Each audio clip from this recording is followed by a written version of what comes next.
आज हम स्टार्ट करने वाले हैं बेटा क्लास 11th का और क्लास 12th का, है ना।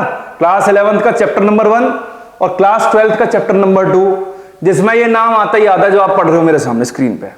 इसका नाम है कंसंट्रेशन, है ना। कंसंट्रेशन नाम आता ही आता है सामने। अब सवाल ये है कि ये कंसंट्रेशन हमें बताता क्या है और किस बारे में बातचीत करता है। तो बड़ी बारीकी से पढ़ेंगे इस टॉपिक को, ध्यान से सुनना और कॉपी और पेन लेके जरूर बैठना। कॉपी और पेन लेके बैठोगे तो टॉपिक आपकी समझ में जरूर आएगा बेटा। ध्यान से यहां देखिए जरा, कंसंट्रेशन की अगर बात करते हैं तो सबसे पहले बात करेंगे बेटा सॉल्यूशन की। सबसे पहले बात करेंगे किसकी? सॉल्यूशन की। क्लास 9th में पढ़ा होगा सॉल्यूशन किसे कहते हैं, तो ये पढ़ा होगा आपने, it is a homogeneous mixture. It is a homogeneous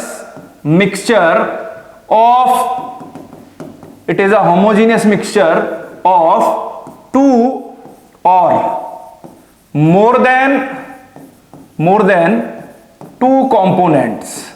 दो या दो से ज्यादा कंपोनेंट्स का ये मिक्सचर होता है। और कैसा मिक्सचर? Specially homogeneous mixture.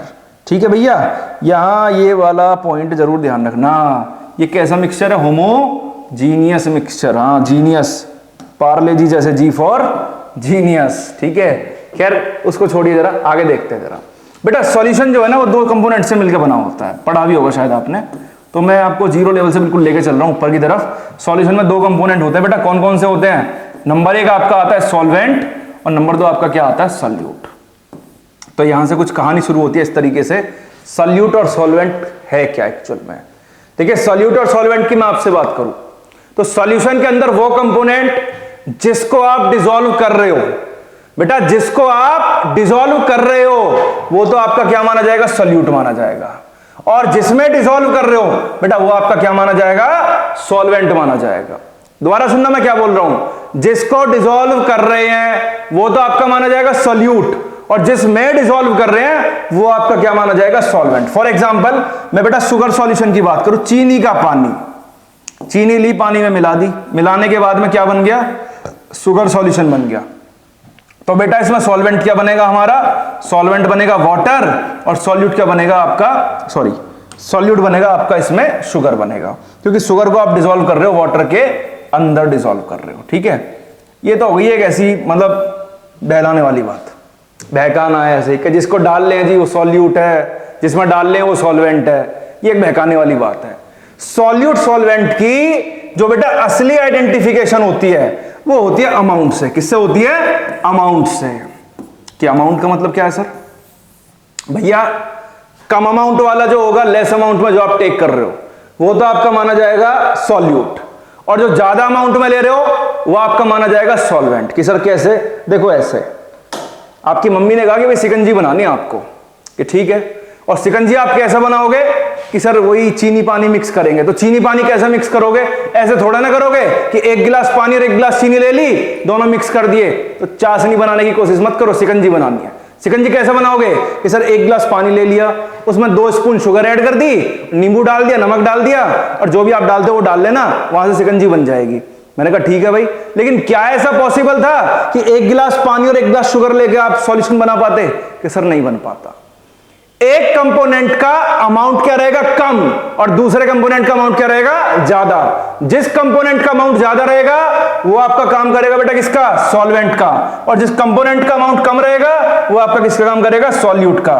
तो कहने का मतलब ये है कि शुगर हम कम लेते हैं, सो दैट्स वाई किस तरीके से एक्ट कर दिया? As a solute. और वाटर आपका ज्यादा होता है तो इस तरीके से बिहेव करता है ये सॉल्वेंट। और वाटर जो है बेटा वो अपने आप में यूनिवर्सल सॉल्वेंट है। यूनिवर्सल का मतलब जो कहीं ना घुले वो पानी में आके घुल जाएगा, सीधी सीधी बात। ठीक है, आगे की कहानी सुनो जरा। गलती कहां होती है? गलती यहां होती है। जैसे समझना मेरी बात ध्यान से, ठीक है। अमाउंट जो है केमिस्ट्री में जो अमाउंट मेजर करते हैं बेटा वो मेजर करते हैं मोल की टर्म्स में। किसकी टर्म्स में मेजर करते हैं? मोल की टर्म्स में।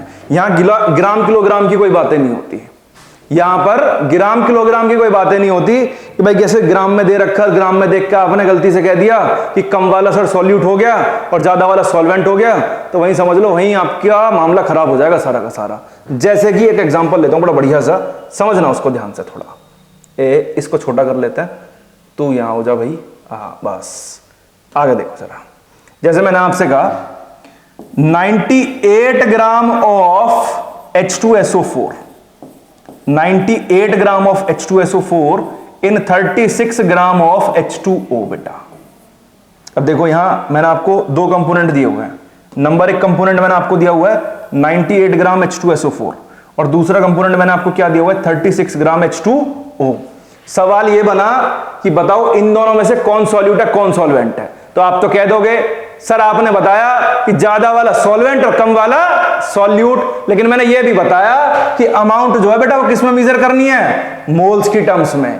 और मोल्स निकालते कैसे हैं बेटा, नंबर ऑफ मोल्स का जो फॉर्मूला होता है वो क्या होता है, गिवन मास डिवाइडेड बाय किससे, मॉलिक्यूलर मास से। Given mass divided by molecular मास। अब बात सुनो जरा, मुझे अगर सल्फ्यूरिक एसिड के मोल्स निकालने हैं, मोल्स ऑफ H2SO4 बराबर बेटा कितना होगा 98, तो इसका गिवन मास हो गया, और 98 ही क्या होता है इसका मॉलिक्यूलर मास। तो 98 से 98 कैंसिल हो गया, इसका आया 1 मोल। पानी के मोल्स की अगर बात करूं, मोल्स ऑफ H2O बराबर बेटा गिवन मास कितना है इसका 36 डिवाइडेड बाय पानी का मॉलिक्यूलर मास कितना होता है 18 होता है, 18 टू जा कितना हो गया 36, कितना मोल आया 2 मोल। तो यहां तो होगी ना गड़बड़। अगर हम देखते ज्यादा के हिसाब से कि ज्यादा वाला सॉल्वेंट कम वाला सॉल्यूट, तो उल्टा हो जाता। अब हमें देखना है मोल्स, क्या देखने हैं मोल्स। जिसके मोल्स ज्यादा होंगे वो तो बिहेव करेगा बेटा आपका कैसे, एज अ सॉल्वेंट, और बेटा जिसके मोल्स कम होंगे वो किस तरीके से बिहेव करेगा आपका, एज अ सॉल्यूट। तो ऐसे डिटरमाइन करते हैं सॉल्यूट और सॉल्वेंट। कभी भी अमाउंट देख के नहीं जानना, कभी भी अमाउंट देख के आप ये नहीं डिसाइड कर सकते कि भाई आपका गिवन कंपोनेंट सॉल्यूट है सॉल्वेंट है।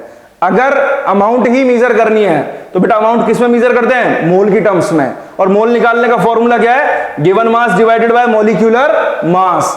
अब यहां देखो मैंने आपको सल्फ्यूरिक एसिड दिया 98 ग्राम और पानी आपको दिया 36 ग्राम। तो गिवन मास आपका 98 था, सल्फ्यूरिक एसिड का मोलिकुलर मास कितना है 98, 98 से 98 कैंसिल हो गया, क्या आ गया 1 आ गया, और वाटर के मोल्स कितने आ गए 2। तो अगर हम ग्राम की टर्म्स में देखते तो ज्यादा ये था और इसको सॉल्वेंट कहते, लेकिन फिलहाल क्या देख रहे हैं, मोल्स पानी के ज्यादा है तो पानी क्या माना जाएगा सॉल्वेंट, और सल्फ्यूरिक एसिड क्या माना जाएगा आपका सॉल्यूट माना जाएगा। इस तरीके से आइडेंटिफाई करना आपको सॉल्यूट और सॉल्वेंट को। समझ में आया? आगे देखते हैं जरा, चलिए जरा। तो सॉल्यूट सॉल्वेंट क्लियर होने के बाद में थोड़ी सी बातें कर लें अब इस कंसंट्रेशन की। मतलब सॉल्यूशन दो चीजों से मिलकर बना। नंबर एक सर आपने बताया सॉल्यूट प्लस सॉल्वेंट को अगर मिक्स कर देंगे तो मिक्स करने के बाद ये बनेगा सर आपका सॉल्यूशन। मैंने कहा भाई ठीक है चलो। हाँ, बात थी हमारी कंसंट्रेशन की, उसी पर आ रहा हूं बेटा वापस, ध्यान से सुनना। कंसंट्रेशन किसे कहते हैं? बड़ी आसान सी टर्म है, बड़ी आसान। पता नहीं बच्चे क्यों नहीं समझ पाते हैं। कंसंट्रेशन का मतलब क्या है? कुछ भी नहीं है। हमेशा ये बात ध्यान रखो, इसमें बातें होंगी मोल्स की। मैं जैसे कि डेफिनेशन लिखूं बेटा इसकी, क्या बनेगी? It is the number of moles, it is the number of moles of solute present in, it is the number of moles of solute present in given volume of solution, given volume of solution, और एक और line लिख रहा हूं बेटा इसके आगे, ध्यान से देखना, और गिवन अमाउंट, और गिवन अमाउंट ऑफ किसकी बेटा? सॉल्वेंट की। सॉल्यूट के कितने मोल्स प्रेजेंट हैं, सॉल्यूट के कितने मोल्स प्रेजेंट है? देखो सीधा सीधा, बहुत आसान। Number of moles of solute, solute के कितने मोल्स प्रेजेंट है पूरे सॉल्यूशन के अंदर, या जितना अमाउंट सॉल्वेंट का गिवन है उसके अंदर। उसी टर्म को बेटा हम क्या नाम देते हैं? कंसंट्रेशन। कि सर नहीं आया समझ में, दोबारा समझेंगे, ध्यान से देखना बेटा। ये बीकर लिया एक, और इस बीकर में लिया मैंने पानी। क्या लिया? पानी। और मैंने कह दिया भाई इस पानी का जो वॉल्यूम है, मतलब पूरे मैंने, और इस पानी के अंदर अभी कुछ नहीं फिलहाल, ये वाटर लिया हुआ है, बाद में बताऊंगा अमाउंट कैसे करनी है। वाटर लिया, इस वाटर के अंदर बेटा ऐड करी मैंने शुगर। क्या ऐड करी? शुगर। और शुगर ऐड करी मैंने 50 ग्राम। कितनी शुगर ऐड करी? 50 ग्राम शुगर ऐड करी। और यहां जो ये पूरे सॉल्यूशन का वॉल्यूम बना बेटा, वॉल्यूम ऑफ सॉल्यूशन जो बन रहा है मेरा, वो बन रहा है बेटा मेरा 1 लीटर। कितना लीटर बन रहा है? 1 लीटर, या इसी को मैं कहूं 1000 मिलीलीटर। ठीक है। और यहां जो पानी का मास मैंने लिया, मास ऑफ वाटर, वाटर मेरा सॉल्वेंट है तो मैं मास ऑफ वाटर लिखूं, या इसी को मैं अगर लिखता हूं सॉल्वेंट, मैं इसको मान लेता हूं 1 kg। क्या मान लेता हूं? 1 kg या फिर 1000 ग्राम। दोबारा सुनना ध्यान से, क्या करा है मैंने, एक बीकर लिया, उस बीकर के अंदर पानी लिया, उस पानी का मास है बेटा मेरा 1 किलो या फिर 1000 ग्राम, और उस पानी के अंदर मैंने डालिया बेटा 50 ग्राम शुगर, आपकी 50 ग्राम शुगर, और ये शुगर मेरा यहां पे किस चीज का काम कर रही है? सॉल्यूट का। ये शुगर काम कर रही है किसका? सॉल्यूट का काम कर रही है। दोनों को मिक्स करा, मिक्स करने के बाद में 1 लीटर का सॉल्यूशन बनके तैयार हो गया। ऐसा मान लो जैसे शिकंजी बना रहे हो गर्मी में, ठीक है, ऐसे मान के चलो। चीनी डाल रहे हो अपने हिसाब से, जो भी डाल रहे हो, पानी के अंदर डाल रहे हो, डालने के बाद वॉल्यूम तैयार हो गया पूरा एक, और पानी का मास भी आपको पता है। तो बेटा इस सॉल्यूशन के लिए अगर मुझे कंसंट्रेशन टर्म डिफाइन कर रही है तो मैं कैसे डिफाइन करूंगा? बड़े ध्यान से सुनना, बड़ी आसान है। ग्राम किलोग्राम की बात नहीं करनी, बात किसकी करनी है बेटा? मोल्स की करनी है। और किसके मोल्स की करनी है? स्पेशली सॉल्यूट के मोल्स की। दोबारा सुनना, ग्राम किलोग्राम की बातें नहीं करनी दूर दूर तक, बातें करनी है खाली किसकी? मोल्स की करनी है। और किसके मोल्स की करनी है? हमेशा सॉल्यूट के मोल्स की करनी है कंसंट्रेशन में। सॉल्वेंट के मोल्स का दूर दूर तक नाम भी नहीं आएगा यहां पे। कैसे डिफाइन करेंगे सॉल्यूशन के लिए? समझना कि 50 ग्राम शुगर के 50 ग्राम शुगर के, ध्यान से सुनना, 50 ग्राम शुगर के कितने मोल्स प्रेजेंट है 1 किलोग्राम वाटर के अंदर, या फिर 1 लीटर वॉल्यूम ऑफ सॉल्यूशन के अंदर। उसी टर्म को बेटा हम क्या नाम देंगे? कंसंट्रेशन। कंसंट्रेशन स्पेशली कोई ऐसा अनोखी चीज नहीं बताता, वो बातें करता है मोल्स के बारे में। किसके बारे में बातें करता है? मोल्स के बारे में। कि अगर बात करी जाए, मैं सपोज करो मैं यहां शुगर की बात करूं कि शुगर की कंसंट्रेशन क्या होगी, तो मैं दोनों टर्म्स में बात करूं, चाहे वॉल्यूम ऑफ सॉल्यूशन की टर्म्स में, चाहे बात करूं आपसे मैं मास ऑफ सॉल्वेंट की टर्म्स में। तो दोनों टर्म्स में डिफाइन करना बड़ा ही आसान है। कैसे? कि मैं कहूं 50 ग्राम शुगर के कितने मोल्स प्रेजेंट है पूरे सॉल्यूशन के अंदर, वो भी मेरा कंसंट्रेशन है। और 50 ग्राम शुगर के कितने मोल्स प्रेजेंट है मेरे 1 kg वाटर के अंदर, वो भी मेरी कंसंट्रेशन की टर्म्स है। बस याद रखें हमेशा कि मोल्स की बात होगी। मोल्स की किसकी बात होगी? सॉल्यूट की। किसमें प्रेजेंट होगा? या तो पूरे सॉल्यूशन के अंदर प्रेजेंट होगा, और पूरे सॉल्यूशन के अंदर प्रेजेंट नहीं होगा तो प्रेजेंट होगा खाली किसके अंदर? मास ऑफ सॉल्वेंट या मास ऑफ वाटर के अंदर। अब यहां जो स्टार्टिंग होती है इसके बाद में, वो स्टार्टिंग होती है कंसंट्रेशन टर्म्स की।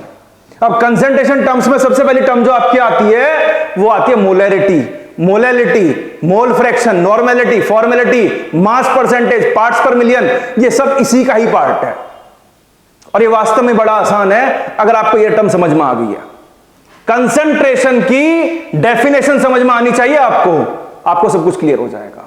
अगर कंसंट्रेशन हम पढ़ेंगे, सपोज करो वॉल्यूम ऑफ सॉल्यूशन की टर्म्स में जाते हैं तो वही आपका मोलैरिटी बन जाएगा। मास ऑफ सॉल्वेंट की टर्म्स में जाऊंगा वही आपका मोलैरिटी बन जाएगा। मैं अगर फ्रैक्शन की टर्म्स में जाऊंगा तो वहां मोल फ्रैक्शन हो जाएगा। परसेंटेज की टर्म्स में जाऊंगा तो mass by mass percentage, volume by volume percentage, mass by volume percentage. ये छोटी छोटी टर्म्स आती है निकल के, लेकिन आपको यहीं से अंदाजा हो जाना चाहिए कि यहां बातें किसकी होंगी। यहां बातें होंगी बेटा किसकी? मोल्स की। और किसके मोल्स की बातें होंगी? सॉल्यूट के मोल्स की बातें होंगी। किसमें? या तो वॉल्यूम ऑफ सॉल्यूशन के अंदर, या मास ऑफ किसके अंदर? सॉल्वेंट के अंदर, मतलब अमाउंट ऑफ सॉल्वेंट के अंदर। तो सबसे पहली कंसंट्रेशन टर्म आपको मैं पढ़ाने वाला हूं, तो बेटा ध्यान से समझना उसको। सबसे पहली जो टर्म आपकी आने वाली है, सबसे पहली टर्म है बेटा आपकी मोलैरिटी। देखिए ध्यान से जरा, किसे कहते हैं मोलैरिटी? बड़ी ही आसान और बहुत ही सिंपल जिसे कहते हैं। देखिए मोलैरिटी किसे कहते हैं बेटा? मोलैरिटी को डिनोट करते हैं हम कैपिटल एम से। किससे डिनोट करते हैं? कैपिटल एम से। और है क्या ये? बहुत simple, it is the number of moles. Number of moles किसके बेटा? अगेन देखो बार बार लिख रहा हूं, आपके लिए लिख रहा हूं, मुझे तो आता है सारा, ध्यान से देखना। नंबर ऑफ मोल्स ऑफ किसके बेटा? सॉल्यूट के, प्रेजेंट इन, किसमें प्रेजेंट है? Present in given volume of solution is known as molarity. Solute के कितने मोल्स प्रेजेंट हैं वॉल्यूम ऑफ सॉल्यूशन के अंदर, उसी को हम क्या नाम देंगे? मोलैरिटी नाम देंगे। कैपिटल एम से इसको डिनोट करते हैं, मतलब ये आपका मोलैरिटी हो गया कैपिटल एम। और कैसे लिखेंगे? कैपिटल एम बराबर नंबर ऑफ मोल्स किसके भैया? नंबर ऑफ मोल्स ऑफ किसके? सॉल्यूट के, डिवाइडेड बाय किससे? सर वॉल्यूम ऑफ सॉल्यूशन, और किस में लेना है वॉल्यूम, लीटर में लेना है। ठीक है, मैंने लिखा m equal to n divided by v, और यही कंसंट्रेशन का फॉर्मूला आपने पढ़ा होगा ज्यादातर जिसे कहते हैं। अब मैं बात करूं आपसे नंबर ऑफ मोल्स की, n जो है मेरा वो नंबर ऑफ मोल्स है, तो अभी पढ़ाया कि नंबर ऑफ मोल्स n बराबर क्या होता है बेटा, गिवन मास डिवाइडेड बाय किससे बेटा, molecular mass, given mass divided by molecular मास। एक छोटी सी बात ध्यान रखना, अगर मैं कहीं पे लिखता हूं ए लिखता हूं और कहीं लिखता हूं बी, तो बेटा ए का मतलब तो मेरा रहेगा सॉल्वेंट से, मैं जो अपना मानता हूं, और बी का मतलब मेरा किससे रहेगा, सॉल्यूट से। अब मैं सॉल्यूट के मोल्स लिख रहा हूं तो मैं यहां एन ना लिख के वहां लिख देता हूं एनबी मतलब मोल्स ऑफ सॉल्यूट। ठीक है, या एनबी बराबर mass of solute divided by molecular mass of solute हो जाएगा। मतलब एनबी बराबर W B upon NB. W B क्या है आपका, ये मास ऑफ किसका बेटा, सॉल्यूट का, डिवाइडेड बाय एमबी क्या है आपका, मॉलिक्यूलर मास ऑफ किसका बेटा, अगेन ये भी सॉल्यूट का मॉलिक्यूलर मास है। ठीक है, तो यहां इस टर्म को थोड़ा सा बदल लेते हैं, तो कैपिटल एम बराबर मेरा क्या हो जाएगा, एनबी की जगह W B upon M B multiplied by 1 upon V in litre, ऐसे इस तरीके से। और इसी वॉल्यूम को अगर आप करते हो मिलीलीटर में, तो ये क्या बनेगा, W B upon M B into 1000 upon volume in किसमें बेटा, मिलीलीटर। तो ये मेरा फाइनल फॉर्मूला बन जाता है किसका, मोलैरिटी का। बात करी जाए अगर इसकी यूनिट की, तो यूनिट बड़ी ही आसान है इसकी, तो यूनिट होती है बेटा इसकी मोल पर लीटर, और कुछ जगह पे सिंपल आप ऐसे भी दिखा सकते हो, कैपिटल एम से इसको डिनोट करते हैं। ठीक है, कई सारे फैक्टर बनते हैं अब इसमें, जैसे कि और देख लेते हैं थोड़ा सा इसको, और थोड़ा सा अंदर जाते हैं। चलिए ये देखिए जरा, यहां ये फॉर्मूला बन गया। बनने के बाद में नंबर 1 सवाल, क्या ये टेम्परेचर डिपेंडेंट है या नहीं है, बिल्कुल है टेम्परेचर डिपेंडेंट।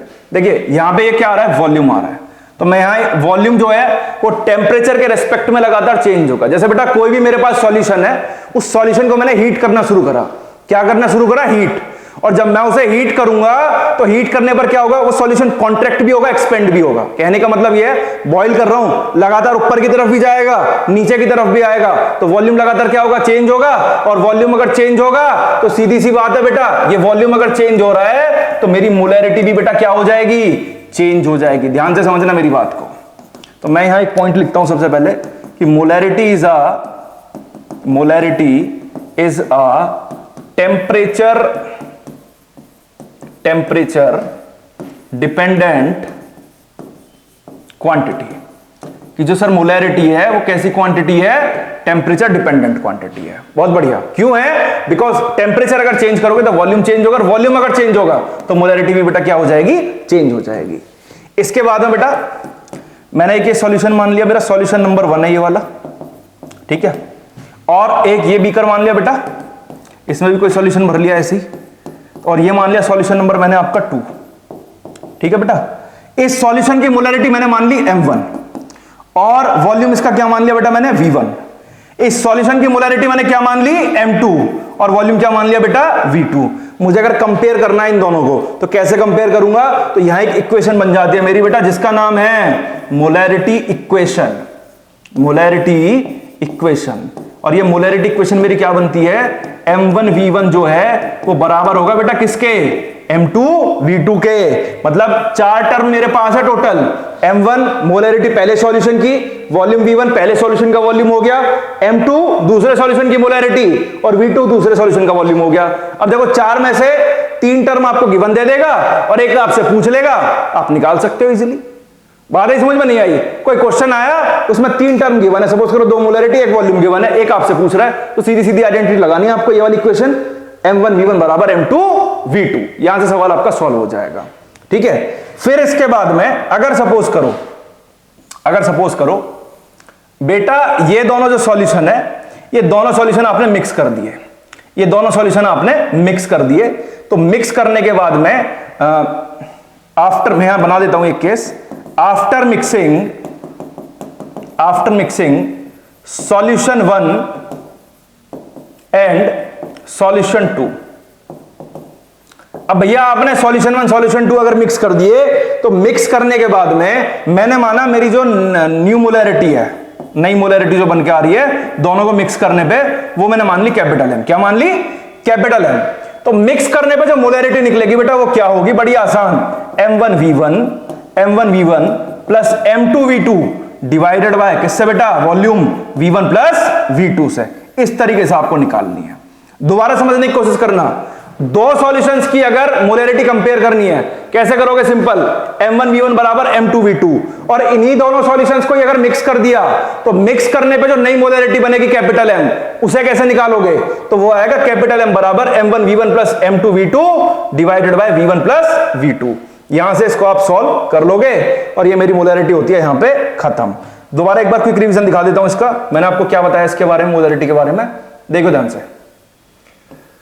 मैंने मोलैरिटी के बारे में आपको बताया कि number of moles of solute present in given volume of solution, है ना, कि भाई गिवन वॉल्यूम ऑफ सॉल्यूशन के अंदर मेरे कितने मोल्स प्रेजेंट है, किसके किसके बेटा? सॉल्यूट के मोल्स देखने हैं और किसमें देखने हैं? वॉल्यूम ऑफ सॉल्यूशन के अंदर। यही मेरी क्या होती है? मोलैरिटी होती है। फॉर्मूला क्या बनाया? कैपिटल M बराबर number of moles of solute divided by volume of solution in litre. और मैंने यहां भी लिखा कि बेटा अगर मैं A लिखता हूं तो A का मतलब क्या है? सॉल्वेंट, और B लिखता हूं उसका मतलब क्या है? सॉल्यूट है। ठीक है, अब यहां सिंपल फॉर्मूला बना दिया कि M equal to number of moles of solute divided by volume. N मतलब नंबर ऑफ मोल्स, और B यहां पे किसको डिनोट कर रहा है बेटा? बार बार ध्यान से देखना, सॉल्यूट को डिनोट कर रहा है। ठीक है, तो NB बराबर हो गया आपका मेरा WB अपॉन MB, मतलब given mass upon molecular mass. तो NB मतलब WB क्या है मेरा? मास ऑफ सॉल्यूट हो गया, और MB क्या है? मॉलिक्यूलर मास ऑफ सॉल्यूट हो गया। ये उठा के वैल्यूज मैंने यहां पुट करी तो मेरा बना M बराबर WB upon MB multiplied by 1 upon V in litre. इसी वॉल्यूम को लीटर की जगह मिलीलीटर में कर लूं तो यहां पे ये बेटा क्या हो जाएगा मेरा? 1000 हो जाएगा। ठीक है, और यूनिट मैंने आपको इसकी क्या बताई? मोल पर लीटर, और कैपिटल MB लगा के आप छोड़ सकते हो। ठीक है, फिर इसके बाद जो मैंने आपको कंडीशन बताई वो क्या बताई? देखिए जरा, छोटा कर लेते हैं थोड़ा सा, आता रहेगा ऐसे ऊपर। देखिए कि जो मोलैरिटी है वो टेम्परेचर डिपेंडेंट है, टेम्परेचर इंडिपेंडेंट है। तो मैंने बताया कि मोलैरिटी जो है वो टेम्परेचर डिपेंडेंट क्वांटिटी है। कैसी क्वांटिटी है? Temperature dependent quantity. और क्यों है बेटा? उसका रीजन बताया, क्योंकि मोलैरिटी में जो आपका है वॉल्यूम आता है। क्या आता है? वॉल्यूम। और वॉल्यूम जो है वो टेम्परेचर के रिस्पेक्ट में चेंज होता है। लाइक आप कहीं भी सॉल्यूशन का टेम्परेचर बढ़ाओगे तो बढ़ाने पर वो एक्सपेंड भी करेगा और कॉन्ट्रैक्ट भी करेगा, और टेम्परेचर बढ़ाने पर अगर वॉल्यूम चेंज होगा तो मोलैरिटी भी बेटा हमारी क्या हो जाएगी? चेंज हो जाएगी। ठीक, so that's why molarity is a temperature dependent quantity. फिर इसके बाद क्या बताया? इसके बाद ये बताया बेटा कि आपके पास दो सॉल्यूशन है और उन दो सॉल्यूशन में एक सॉल्यूशन की मोलैरिटी आपने मान ली M1, दूसरे का वॉल्यूम क्या मान लिया? V1। दूसरा सॉल्यूशन मोलैरिटी M2, वॉल्यूम क्या मान लिया? V2। इन दोनों सॉल्यूशन को अगर कंपेयर करें तो कंपेयर करने पे एक इक्वेशन बन जाती है, जिस इक्वेशन को मैंने नाम दिया molarity equation, that is M1V1 equal to M2V2 हो जाएगा। ठीक है, फिर इसके बाद क्या बताया कि इन दोनों सॉल्यूशंस को अगर मिक्स कर दें तो मिक्स करने पे बेटा नेट मोलैरिटी क्या आएगी? तो मैंने माना मेरी न्यू मोलैरिटी मान ली मैंने कैपिटल M, तो कैपिटल M बराबर क्या होगा? M1V1 plus M2V2 divided by V1 plus V2। इस तरीके से आप मोलैरिटी कैलकुलेट कर सकते हो। आई होप आपको ये मोलैरिटी समझ में आ गया हो। और इसी की दूसरी बहन एक और है जिसका नाम है मोलैरिटी, उसे और फिनिश कर देते हैं अभी साथ के साथ। देखिए जरा फटाफट से, चलिए मोलैरिटी देखिए जरा, दूसरी कंसंट्रेशन टर्म है बेटा ये हमारी आज की मोलैरिटी। फर्क क्या है देखो, कैपिटल M से डिनोट करा मोलैरिटी को, इसको डिनोट करेंगे स्मॉल m से। और कैसे इसको डिफाइन करेंगे? अगेन वही नंबर ऑफ मोल्स ऑफ किसके बेटा? सॉल्यूट के प्रेजेंट है किसमें? पहले वॉल्यूम ऑफ सॉल्यूशन में थे, अब कहां प्रेजेंट होंगे? Present in given amount of solvent. Present in given amount of solvent, उसी को बेटा हम क्या नाम देंगे? आपकी मोलैरिटी। बस फर्क किस चीज का है देखो, पिछली बार जो लिखा मोलैरिटी की डेफिनेशन में वो साफ साफ लिखा था कि भाई वॉल्यूम ऑफ सॉल्यूशन, और यहां जो लिख रहा हूं मैं क्या लिख रहा हूं? अमाउंट ऑफ सॉल्वेंट, कि सॉल्यूट के कितने मोल्स प्रेजेंट है गिवन अमाउंट ऑफ सॉल्वेंट के अंदर, उसी को हम नाम देंगे मोलैरिटी। तो मोलैरिटी को डिनोट करते हैं बेटा स्मॉल m से। ठीक है, और स्मॉल m से इसको अगर डिनोट कर रहे हैं तो कैसे लिखेंगे डेफिनेशन के अकॉर्डिंग? कि नंबर ऑफ मोल्स किसके? ऑफ सॉल्यूट के डिवाइडेड बाय किससे? Mass of, sorry amount of solvent ले लो या मास ऑफ सॉल्वेंट ले लो। मास ऑफ सॉल्वेंट किसमें? केजी में, किलोग्राम में लेना है। अगेन वही बात जो पिछले रिपीट करी थी अभी कि ए वाला जो है बेटा वो तो आपका क्या माना जाएगा? सॉल्वेंट माना जाएगा, और बी वाला जो है बेटा वो आपका क्या माना जाएगा? सॉल्यूट माना जाएगा। लिखेंगे कैसे? स्मॉल m बराबर मोल्स ऑफ सॉल्यूट कैसे लिखोगे बेटा, n के नीचे b किसको डिनोट करेगा, सॉल्यूट को डिनोट करेगा। हाँ, अब थोड़ी सी चीज चेंज हो जाएगी, नीचे लिखूंगा w और यहां लिखूंगा a का मतलब क्या है बेटा, a का मतलब है सॉल्वेंट से, और WA जो लिखा है बेटा इसका मतलब क्या है वो यहीं लिख देता हूं, ध्यान से देखना। NB का मतलब है नंबर ऑफ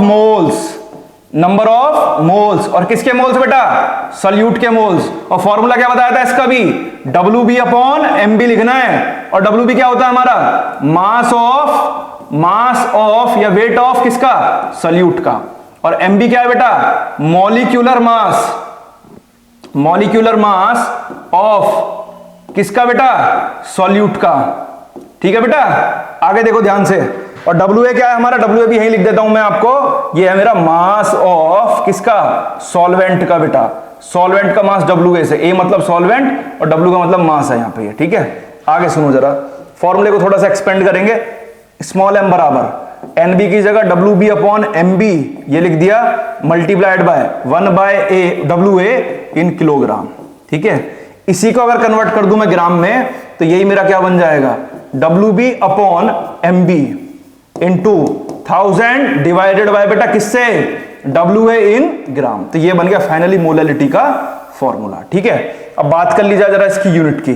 तो यूनिट की अगर मैं बात करूं तो पहली यूनिट जो आपने पढ़ी थी वो पढ़ी थी मोल पर लीटर। यहां इसकी जो यूनिट पढ़ोगे वो पढ़ोगे आप मोल पर केजी, और या आप स्मॉल m से भी इसको डिनोट कर सकते हो।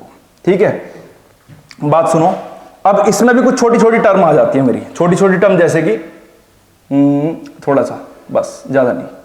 हाँ, छोटी छोटी टर्म्स में क्या आती है, सबसे पहला सवाल ये टेम्परेचर डिपेंडेंट है इंडिपेंडेंट है, तो भैया सीधी सीधी सी अगर बातें करी जाए ना तो ये एक टेम्परेचर इंडिपेंडेंट टर्म है। क्यों, देखो WB मतलब मास हो गया, MB का मतलब भी क्या हो गया, मास, WA का मतलब भी क्या हो गया, मास। तो ये जो मेरी टर्म है, मास जो है इंडिपेंडेंट होता है टेम्परेचर के रिस्पेक्ट में, तो मैं लिख सकता हूं कि molality is a temperature independent quantity.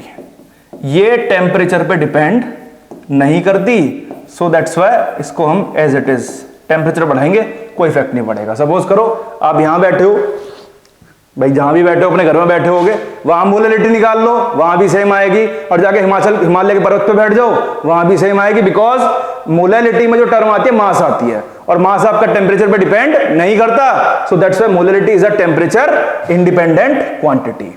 ठीक है, अब यहां क्या है, देखो मैंने ये दोनों टर्म्स आपको बता दी, बहुत माइनर डिफरेंस है। मोलैरिटी के फॉर्मूले में बेटा जो आपका नीचे आ रहा था वो आ रहा था V वॉल्यूम, और यहां आ रहा है WA। WA का मतलब क्या है, मास ऑफ सॉल्वेंट, बस इतना ही फर्क है। और इसके बाद में नेक्स्ट लेक्चर में मैं आपको दोनों के छोटे छोटे क्वेश्चंस दिखाऊंगा, कैसे क्वेश्चन पूछे जाते हैं पेपर के अंदर। ठीक है, तब तक के लिए पेन और कॉपी का यूज जरूर करना, तभी आपको कंसेप्ट क्लियर होंगे। ये कोई बहुत बड़ी टर्म्स नहीं है, बहुत आसान टर्म्स है। बात समझ में आ रही नहीं आ रही, ये बहुत आसान टर्म्स हैं, लेकिन कंडीशन मैंने आपको एक बता दी कि आपको पेन और कॉपी का यूज मैक्सिमम करना है। यकीन मानो आप सीख जाओगे 100%। मन से काम करो, अगर आपकी सीखने की चाहत है ना तो आप 100% सीखोगे। मैं यहां पे कोई कमी नहीं छोड़ने वाला आपके लिए। क्वेश्चन अच्छे सवाल जिसे कहते हैं वो आपको मैं जरूर कराऊंगा। नेक्स्ट लेक्चर जो मेरा रहेगा वो मोलैरिटी और मोलैलिटी के क्वेश्चंस के ऊपर रहेगा। ठीक है, तब तक के लिए दोनों को आप रिवाइज करिए अच्छे से, और नेक्स्ट लेक्चर जो आएगा बड़ा शानदार लेक्चर होगा मोलैरिटी और मोलैलिटी के क्वेश्चंस को लेके। बढ़िया बढ़िया सवाल बनाएंगे और जेईई और नीट के सवाल भी देखेंगे किस तरीके से सवाल पूछे जाते हैं। ठीक है, तब तक के लिए रिवाइज करिए अच्छे से, और आगे की जो टर्म्स है जैसे कि आपका मोल फ्रैक्शन है, मास परसेंटेज है, वो इसके क्वेश्चंस के बाद दोबारा कंटिन्यू होगा। ठीक है, चलिए।